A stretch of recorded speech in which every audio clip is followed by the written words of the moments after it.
জাতির ভিতরে বেশি পড়েছিল, এই জন্য তারা না খায়া সন্তানের জন্য বসে থাকে। তারা না খায়া সন্তানকে নিয়ে ভাবে তিনি ভিজা বিছানায় শুয়ে সন্তানকে শুকনা বিছানার ভিতরে শোয়ায়। এই একটু মহাব্বত বেশি থাকার কারণে কিন্তু গোটা সাগর পরিমাণ মহাব্বত আমি আমার কাছে রেখে দিয়েছি, যা আমার বান্দার জন্য, যা আমার বান্দার জন্য। আমি আমার বান্দাকে এই পরিমাণ আমি মহাব্বত করি। তোমরা কি জানো প্রতিদিন ফেরেশতারা কি বলে? কি বলে? আলা কুল্লা ইয়াউমা ইযিন ওয়াল আরদু ইস্তাযিরু বিহি, আলা কুল্লা ইয়াউমা ইযিন ওয়াল মালাইকাতু ইস্তাযিরু বিহি, আলা কুল্লা ইয়াউমিন ওয়াল বাহরু ইস্তাযিরু বিহি। প্রত্যেকদিন সাগর অনুমতি চায়, মাটি অনুমতি চায়, ফেরেশতারা অনুমতি চায় যে আল্লাহ তোমার বান্দা তোমার খায়, তোমার পরে সব কিছু তোমার নিয়ামত ভোগ করে তারা অসৎ পথে চলে, অন্যায় পথে চলে, আপনি খালি একটু অর্ডার দেন আমি তাদেরকে ধ্বংস করে দেই। তখন তোমরা কি জানো আমি কি জবাব দেই? ইন আবেদুকুম ফাশানুকুম বি, বান্দা যদি তোমাদের হয় তোমরা তা করতে পারো। ইন আবেদি, বান্দা আমার খবরদার। ইন আতানি লাইলান কাবিলতু, ইন আতানি লাইলান কাবিলতু ওয়া ইন আতানি নাহারান কাবিলতু, বান্দা আমার দিকে দিনের বেলা আসবে তারপর আমি বুকে জড়াই নিব। বান্দা আমার কাছে রাতের বেলা আসবে তারপর আমি বুকে জড়াই নিব। বান্দা আমার কাছে হেঁটে হেঁটে আসবে, আমি বান্দার দিকে আমি দৌড়িয়ে যাব, আমি দৌড়িয়ে যাব। আমি আমার সকল মহাব্বত বান্দাকে ঢেলে দিয়েছি। আমি অতি উত্তম করে অনেক সুন্দর করে আমার বান্দাকে তৈরি করেছি, সৃষ্টি করেছি, এবং আমার যত মহাব্বত আছে আমি সকল মহাব্বত আমি বান্দার প্রতি ঢেলে দিয়েছি। শুধু এতটুকুই না, কুনতুম খায়রা উম্মাতিন উখরিজাত লিন-নাস, আবার বিশেষভাবে বলা হইতেছে যে এই বান্দাগুলিকে উম্মতে মুহাম্মাদীকে আমি আবার শ্রেষ্ঠ করেছি, শ্রেষ্ঠ করেছি, অতি উত্তম করে আমি তৈরি করেছি, সুন্দর করে তৈরি করেছি, আমার সম্পূর্ণ মহাব্বত ঢেলে দিয়েছি এবং উম্মতের মধ্যেও আমি তাকে শ্রেষ্ঠত্ব দান করেছি, শ্রেষ্ঠত্ব দান করেছি। এই উম্মত অল্প আমল করবে, অল্প আমল করবে, অল্প আমলই তার নাজাতের জন্য যথেষ্ট হইবে। আখলিস দীনাকা ইয়াকফিকা আমালুল কলিল, অল্প আমল করবে, নিয়তকে খালেস করবে, দিনকে খালেস করবে, এই অল্প আমলই তার নাজাতের জন্য আমি যথেষ্ট বানাই দিব, যথেষ্ট বানাই দিব। আমি এই উম্মতকে শ্রেষ্ঠ করেছি। এক ব্যক্তি পড়তেছিল আল্লাহুম্মা লাকাল হামদ কামা ইয়ানবাগি লি জালালি ওয়া ওয়াজহিকা আযীমি সুলতানিক। সাথে সাথে জিবরাইল আল্লাহর রাসূলের কাছে চলে আসছে। আয়েশা বলে ইয়া রাসূলুল্লাহ, ইয়া রাসূলুল্লাহ, আপনার উম্মতের মধ্য থেকে এমন এক উম্মত এমন কালিমা পাঠ করেছে যেই কালিমা শোনার পর থেকে আকাশবাসীর ভিতরে যত ফেরেশতা ছিল সকল ফেরেশতা নেকি লিখতে লিখতে তারা ক্লান্ত হয়ে গিয়েছে। ক্লান্ত হয়ে মহান রবকে বলে, ও রব, এই ক্ষেত্রে আমরা কি লিখবো, আমরা কোনো কিছু ভেবে পাচ্ছি না। আল্লাহ সুবহানাহু ওয়া তাআলা বললেন, কেন, কি হয়েছে?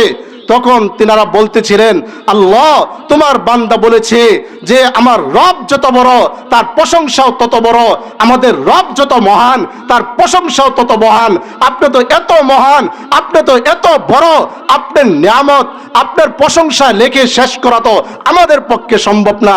তখন আল্লাহ সুবহানাহু ওয়া তাআলা ফেরেশতাদেরকে ডাক দিয়ে বলে, ও ফেরেশতারা, তোমরা লিখে রাখো, কামা ক্বালা আবদি, আমার বান্দা যেভাবে বলেছে তোমরা সেভাবেই লিখে রাখো।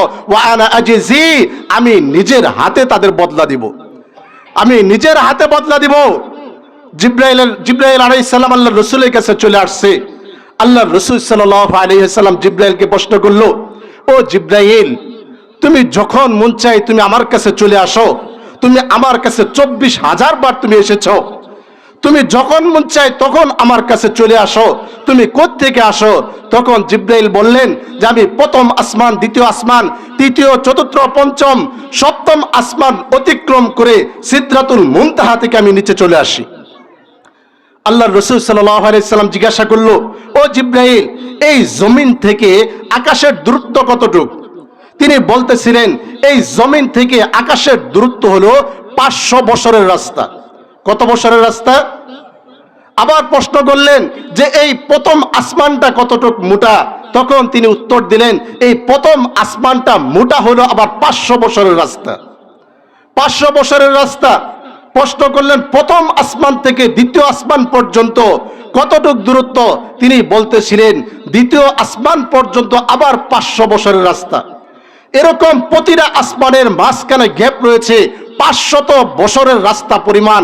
তাহলে 7কে যদি 5 দিয়ে যদি গুণ দেওয়া হয় তাহলে 5 7 35, 5,35,000 বছরের রাস্তা, 5,35,000 বছরের রাস্তা। প্রতিটা আসমানের গ্যাপ হলো 35,000 বছরের রাস্তা। আবার প্রতিটা আসমান মোটা হলো 500 বছরের রাস্তা।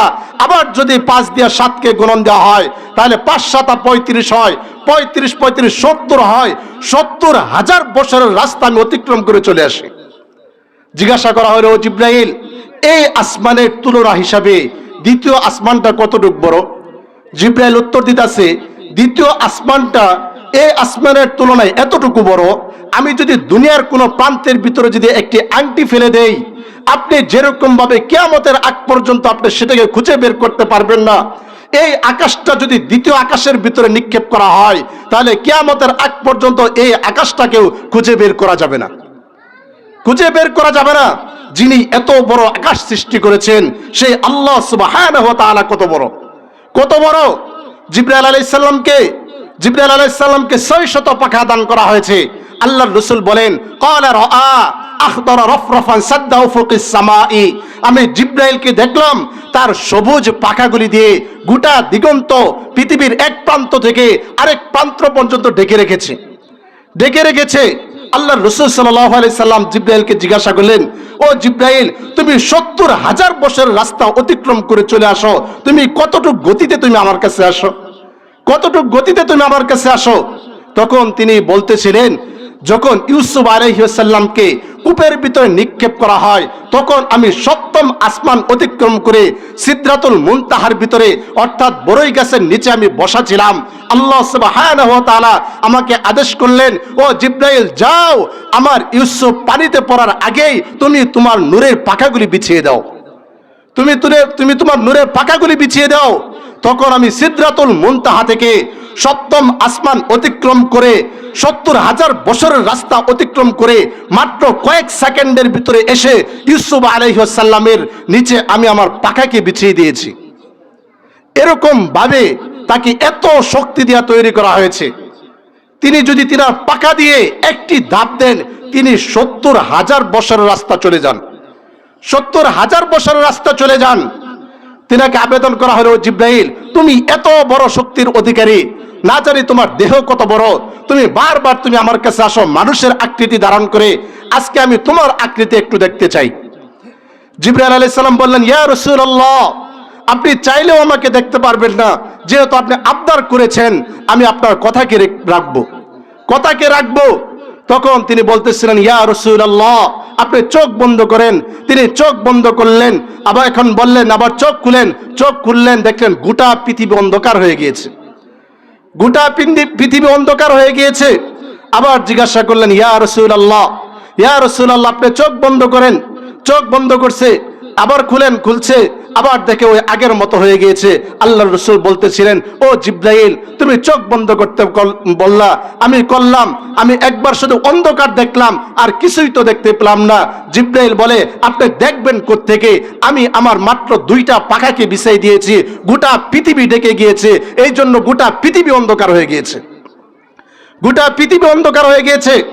এরকম 600 পাখা দান করা হয়েছে। এই 600 পাখা দিয়ে আমি যখন ধাপ দেই, এক এক ধাপে আমি 70,000 বছর রাস্তা চলে যাই। এরকম শক্তি দিয়ে তাকে তৈরি করা হয়েছে। আল্লাহর কাছে আবেদন করলেন, ইয়া আল্লাহ, আপনি আমাকে এত শক্তি দিলেন, আমি সেকেন্ডে এরকম ভাবে হাজার হাজার মাইল চলে যাই। আপনি আপনার বান্দাকে যে জান্নাতটা দিবেন, আমাকে জান্নাতটা ঘোরার একটু সুযোগ দেন। তখন আল্লাহ সুবহানাহু ওয়া তাআলা জিবরাইলকে সুযোগ দেওয়া হলো। জিবরাইল ভাবতেছিলেন, এই জান্নাত ঘুরতে হয়তো আমার বেশি সময় লাগবে না। তিনাকে জান্নাতে ঘোরার সুযোগ দেওয়া হলো। জান্নাতুন নাঈমের ভিতরে 8টা জান্নাতের ভিতরে সবচেয়ে ছোট যে জান্নাত, সেই জান্নাতটাকে বলা হয় জান্নাতুন নাঈম। এই জান্নাতুন নাঈমের ভিতরে তিনার 600 পাখা দিয়ে দা পারতে ক্লান্ত হয়ে তিনি আল্লাহ তাআলার কাছে বলে, ইয়া আল্লাহ, তোমার জান্নাত আর কতই বড়। আল্লাহ সুবহানাহু ওয়া তাআলা জিবরাইলকে ডাক দেয়া বলে, ও জিবরাইল, তুমি জান্নাত দেখবা কোত্থেকে? জান্নাতের ভিতরে মাজিদ নামক যে একটা মাঠ রয়েছে, এই মাঠটাই তো তুমি এখনো ঘুরে শেষ করতে পারো নাই। তখন জিবরাইল আলাইহিস সালাম সিজদায় পড়ে গেলেন। লম্বা সময় নিয়ে সেজদা, মনের ভিতরে একটু ভাব আসলো, মনে হয় এই সেজদা মনে আর কেউ দিতে পারবে না। আল্লাহ সুবহানাহু ওয়া তাআলা অন্তরের খবর জানেন কিনা বলেন তো দেখি। আল্লাহ সুবহানাহু ওয়া তাআলা জিবরাইলকে ডাক দিল, জিবরাইল তুমি ভাবতেছো এই সেজদা মনে আর কেউ দিতে পারবে না, এমন এক উম্মত আসতেছে, এমন এক উম্মত আসতেছে, মাত্র অল্প কয়েক মিনিট সময় লাগে 2 রাকাত নামাজ পড়বে, তোমার এই নামাজের থেকে আমি 100 গুণ সওয়াব আমি তাদেরকে বেশি দিয়ে দিব। জিবরাইল জিজ্ঞাসা করল, আল্লাহ এই উম্মত আবার কোন উম্মত? তখন আল্লাহ সুবহানাহু ওয়া তাআলা বললেন, এই উম্মতি হলো মুহাম্মাদি, উম্মতে মুহাম্মাদি, যাদেরকে আমি অনেক উত্তম করে, অনেক সুন্দর করে, অনেক মায়া দিয়ে, অনেক মহাব্বত দিয়ে আমি সৃষ্টি করেছি, যাদেরকে আমি সকল উম্মতের মাঝে আমি যাদেরকে শ্রেষ্ঠত্ব দান করেছি। আমি শুধু তাই নয়, আমি তাদেরকে মাকামে মাহমুদ দান করেছি, মাকামে মাহমুদ দান করেছি। আমরা আজানের শেষে বলি মাকামা মাহমুদানিল্লাযী ওয়া'আত্তা, আজানের শেষে যে দোয়া আছে, দোয়া লাস্টের দিকে আমরা বলি আল্লাহর রাসূলকে মাকামে মাহমুদ দান করা হয়েছে। আল্লাহর রাসূল এই মাকামে মাহমুদের ভিতরে তিনি সেজদায় পড়ে থাকবেন। সকল উম্মতগুলি এক এক করে প্রত্যেকটা নবীর কাছে যাবে, আদম আলাইহিস সালামের কাছে যাবে, তিনি ফিরাই দিবেন, নূহ আলাইহিস সালামের কাছে যাবে, তিনিও ফিরাই দিবেন, মূসা আলাইহিস সালামের কাছে যাবে, তিনিও ফিরাই দিবেন, ইব্রাহিম আলাইহিস সালামের কাছে যাবে, তিনিও ফিরাই দিবেন, লাস্টে আসবে আমাদের নবীর কাছে। আল্লাহর রাসূল বলবে, তোমরা এখন সঠিক জায়গায় এসেছো, একমাত্র সুপারিশ করার হকদার হইলাম আমি। তখন আল্লাহর রাসূল সেজদায় পড়ে থাকবে সেই মাকামে মাহমুদের ভিতরে। আল্লাহ সুবহানাহু ওয়া তাআলা আল্লাহর রাসূলের প্রতি সন্তুষ্ট হয়ে বলবে, ইরফা রাসিক, তুমি তোমার মাথা উঠাও, তুমি তোমার মাথা উঠাও। আল্লাহর রাসূল মাথা উঠাবেন না, আল্লাহ সুবহানাহু ওয়া তাআলা শব্দ চেঞ্জ করে বলবেন, উল, তুমি বলো, ইসমা ইসমা, শোনা হবে, তুমি যা বলবে তাই শোনা হবে। তখনও তিনি মাথা উঠাবেন না, তখনও মাথা উঠাবেন না। তখন বলা হবে, শব্দ চেঞ্জ করবেন, আল্লাহ সুবহানাহু ওয়া তাআলা বলবেন, ইশফা তুশাফা, তুমি সুপারিশ করতে দেরি, তোমার সুপারিশ গ্রহণ করতে দেরি হবে না, তুমি সুপারিশ করো। তখনও তিনি মাথা উঠাবেন না। পরে বলা হবে, ওয়ালা সাউফা ইউতিকা রাব্বুকা ফাতারদা, আমি অচিরেই তোমাকে এই পরিমাণ দিব, এই পরিমাণ দিব, তোমার কলবটাকে খুশি করে দিব। তখনও তিনি মাথা তুলবেন না, যতক্ষণ পর্যন্ত এই উম্মতের মধ্যে যাররা পরিমাণ ঈমান থাকবে, যে কালেমা বিশ্বাস করবে, তার কোনো আমল থাকবে না থাক, কিন্তু সে কালেমা বিশ্বাসী, আল্লাহ তাআলাকে মানছে, রাসূলকে মানছে, এই ব্যক্তির জন্য জান্নাতের ফয়সালা করার আগ পর্যন্ত তিনি সিজদা থেকে মাথা তুলবেন না। আল্লাহ সুবহানাহু ওয়া তাআলা এত শ্রেষ্ঠত্ব দান করেছেন। আল্লাহ সুবহানাহু ওয়া তাআলা বলেন যে আমি এই বান্দাদেরকে শ্রেষ্ঠত্ব দান করেছি, সুন্দর করে তৈরি করেছি, অনেক মহব্বত দিয়েছি। এই সব কিছু দেওয়ার পর আল্লাহ সুবহানাহু ওয়া তাআলা আরো বলেন, এই বান্দা আমার কাছে হেঁটে হেঁটে আসবে, আমি তার দিকে দৌড়িয়ে যাব, সে অল্প আমল করবে, আমি তাকে দ্বিগুণ সওয়াব দিব। সে জিকিরের মাহফিলের ভিতরে আসবে, জিকির করতে থাকবে, ইস্তেগফার পড়তে থাকবে, তার কলব পরিষ্কার হয়ে যাবে, তার গুনাহগুলিকে মাফ করে দেব, সে মুস্তাজাবুদ দাওয়া হয়ে যাবে, সে যা দোয়া করবে তাই কবুল হবে, সে যা দোয়া করবে তাই কবুল হবে। আহমদ ইবনে হাম্বল রাহিমাহুল্লাহ, তিনি এক মসজিদের ভিতরে ঢুকছেন, এশার নামাজ পড়ে এই কনকনা শীতের মাঝে বসে তিনি ভাবতেছিলেন, এই রাতের বেলা আমি কোথায় যাব, কোথায় যাব, এখানে বাকি রাতটা আমি ইবাদত করে পার করে দেই, ফজরের পরে বেরিয়ে যাব। মুয়াজ্জিন বলতেছিলেন এই মসজিদে থাকার অনুমতি নেই। তখন তিনি বাজারে চলে গেলেন। বাজারে যাওয়ার পর দেখতেছিলেন এক যুবক রুটি বানায়, সকালে বিক্রি করবে। যুবককে বলতেছিল, ও যুবক, তুমি যদি একটু অনুমতি দাও, আমি তোমার চুলার পাশে বসি, আমি বাকি রাতটা পার করতে চাই। তখন যুবক বলল, আমি আপনার প্রস্তাবে রাজি, আমার জন্য ভালো হলো আমি একটা সঙ্গী পেলাম। তখন আহমদ ইবনে হাম্বল রাহিমাহুল্লাহ তিনি সেই চুলার পাশে বসে কিতাব বের করে তিনি পড়তেছিলেন। লম্বা সময় চলে যায়, যুবক কোনো কথা বলে না। যুবকের দিকে তাকিয়ে দেখে যুবক কারোর সাথেই কথা বলে না, কিন্তু তার ঠোঁটগুলি লড়তাছে, তার ঠোঁটগুলি লড়তাছে। ওই যুবককে জিজ্ঞাসা করা হলো, যুবক তুমি কি পড়ো, তোমার ঠোঁটগুলি লড়তে দেখি কিন্তু কারোর সাথে কথা বলতে দেখি না। তখন তিনি বলতেছিলেন, আমি সব সময় বেশি বেশি ইস্তেগফার পড়ি, বেশি বেশি ইস্তেগফার পড়ি। এই ইস্তেগফার পড়তে পড়তে, এই ইস্তেগফার পড়তে পড়তে আমি মুস্তাজাবুদ দাওয়া হয়ে গেছি। আমি যেই দোয়া করি সাথে সাথে আমার দোয়া কবুল হয়ে যায়, সাথে সাথে আমার দোয়া কবুল হয়ে যায়।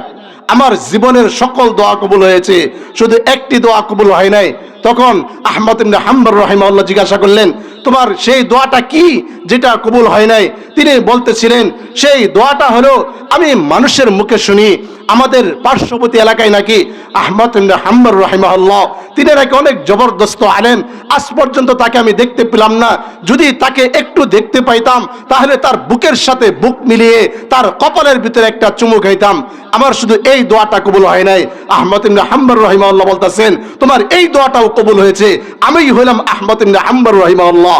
তখন তিনি তাকে বুকের সাথে জড়িয়ে ধরে চোখের পানি ছেড়ে দিয়ে কপালের ভিতরে চুমু খেয়ে বলতেছিলেন, আমার রব আমার সকল দোয়াই কবুল করেছে, আমার সকল দোয়াই কবুল করেছে।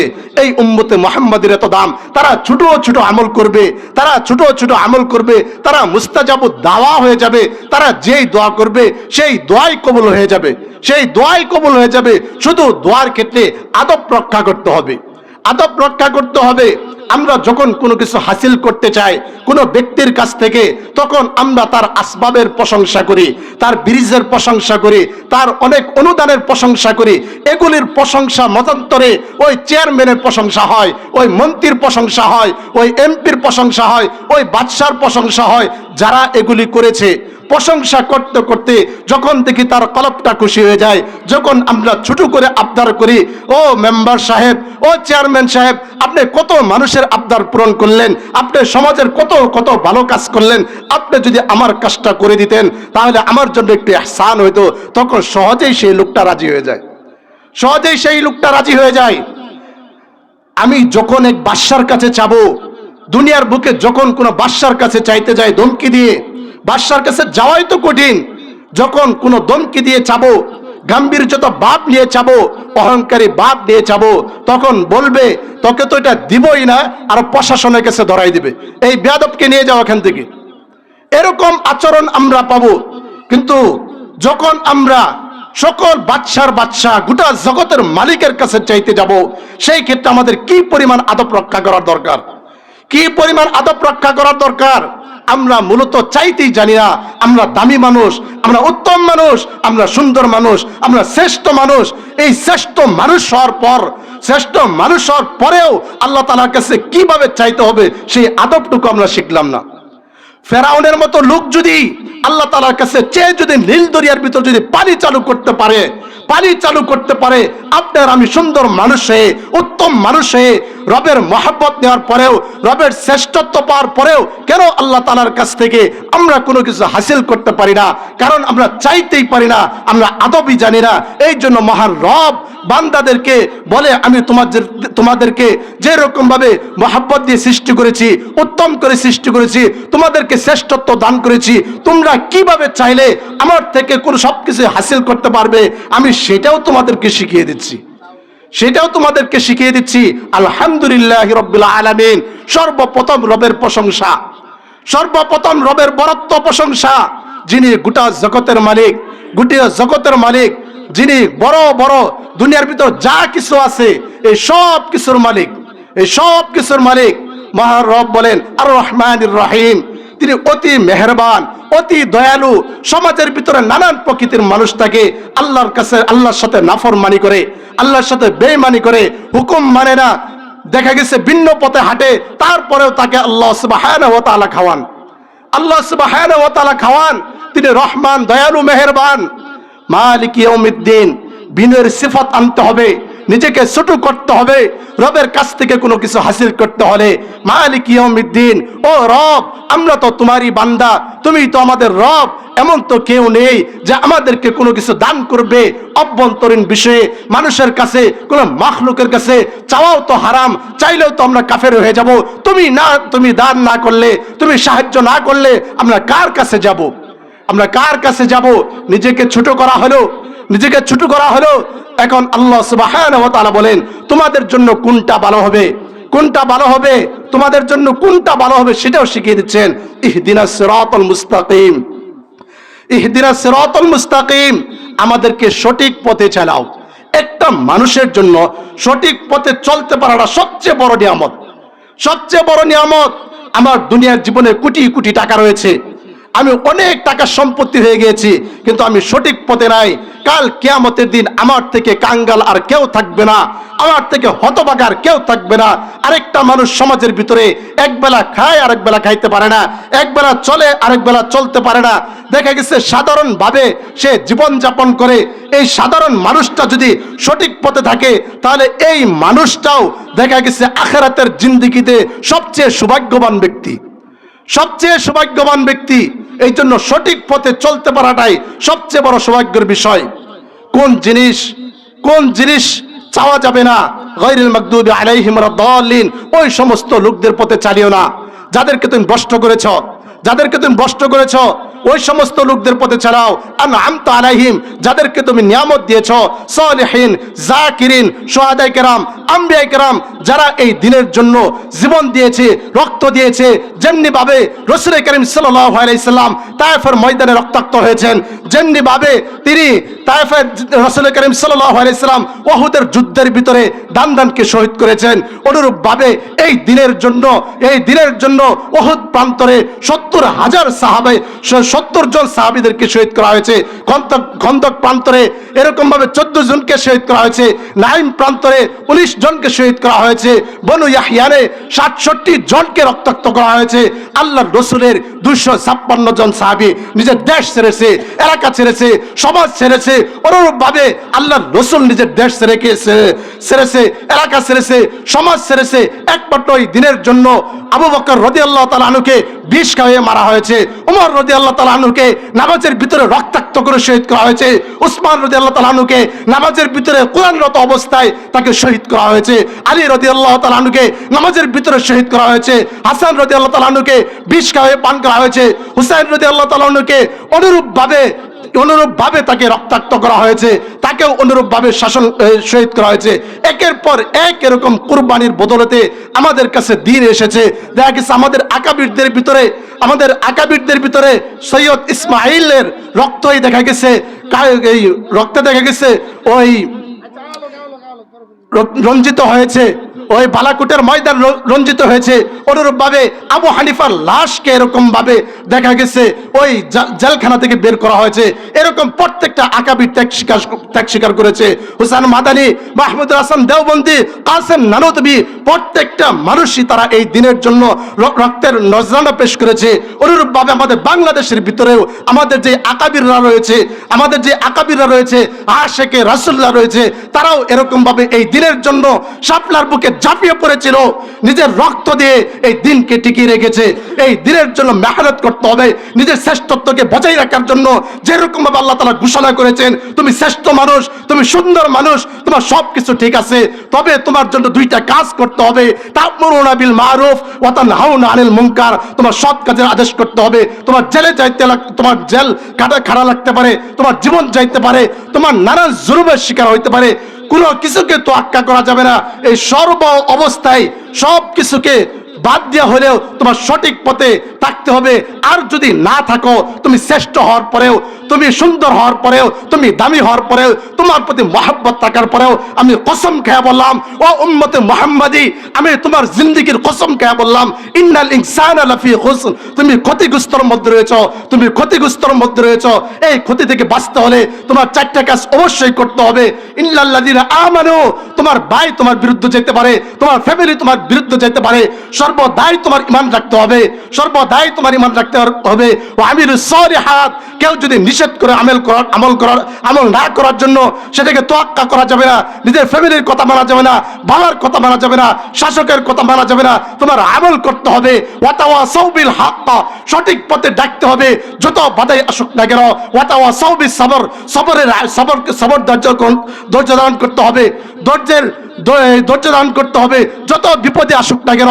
এই সব কিছুকে তোয়াক্কা না করে যদি তুমি অটল থাকতে পারো, যদি তুমি দৃঢ় থাকতে পারো, তাহলে তুমি শ্রেষ্ঠ, তুমি সুন্দর, তুমি দামি। তুমি আখিরাতের জীবনে অল্প আমল করবে, আখলিস দীনাকা ইয়াকফিকা আমালুল কলিল, এটাই তোমার জন্য যথেষ্ট হবে। আমি একটি আয়াত পাঠ করেছি, আমার রব বলে, ইয়া আইয়ুহাল্লাযীনা আমানু তাকুল্লাহ হে মুমিনগণ, যারা ঈমান এনেছো, তাকওয়া অর্জন করেছো, যাদের ভিতরে ঈমানি দৌলত রয়েছে, ঈমানি দৌলত রয়েছে, ওয়াবতাগু ইলাইহিল ওয়াসিলা, তোমরা একটা উসিলা বানাই নাও, একটা উসিলা বানাই নাও, আমি যেন তোমাদেরকে সহজে জান্নাত দিতে পারি। উসিলা, সবচেয়ে বড় উসিলা হলো এই উম্মতে মুহাম্মাদের জন্য ওয়াজাহিদু ফি সাবিলি লাআল্লাকুম তুফলিহুন, তারা দিনের পথে বের হবে, শহীদ হয়ে যাবে।